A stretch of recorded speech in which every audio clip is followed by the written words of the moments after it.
నమస్తే, welcome to Nandyal news 9. ముందుగా headlines. స్వర్ణకారుల బతుకుల్లో చీకట్లు, రెడీమేడ్ నగలపై ప్రజల మక్కువ, బంగారం ధర పెరగడంతో తగ్గిన పనులు, ఆర్థిక ఇబ్బందులతో చితికిన కుటుంబాలు. Nandyal news 9 focus. ఆటో డ్రైవర్లకు సిఐ కీలక సూచనలు. ఆటో డ్రైవర్లు రోడ్డు నిబంధనలు పాటించాలని, ఎవరైనా అతిక్రమించి ప్రయాణికులకు ఆటంకం కలిగిస్తే కఠిన చర్యలు. సిఐ కంబగిరి రాముడు. రైతులకు మెరుగైన విద్యుత్ అందించడమే మా లక్ష్యం. ట్రాన్స్ఫార్మర్ కొరకు ఎవరికి డబ్బులు ఇవ్వద్దు, ఆన్లైన్ లో నమోదు చేసుకోండి. విద్యుత్ శాఖ అధికారి శ్రీనివాస్ రెడ్డి వెల్లడి.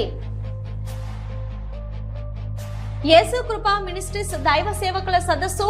దేవుని సేవలో ఎలా జీవించాలి, దేవుని కృప ప్రతి ఒక్కరిపై ఉండాలి. పాస్టర్ యేసన్న. నంద్యాల నూనెపల్లి జంక్షన్ లో విద్యుత్ లైట్లు లేకపోవడంతో అవస్థలు పడుతున్న ప్రజానికం, వాహనదారులు ఆవేదన వ్యక్తం చేస్తున్న ప్రజానికం.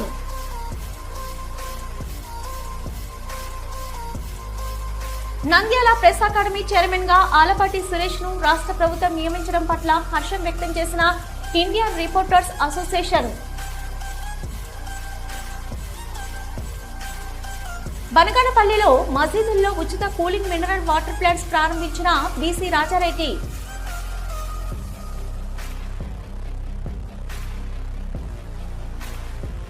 జిల్లాలో వజ్రాల వేట జోరుగా సాగుతుంది. మతికేర, తుగ్గలి మండలాల్లో రైతులకు వజ్రాలు లభించగా ఒకదాన్ని 30 లక్షలకు విక్రయించినట్లు సమాచారం. నంద్యాల నందమూరి నగర్ కోదండ రామాలయంలో అమావాస్య ఆంజనేయ స్వామికి విశేష పూజలు నిర్వహించిన భక్తులు.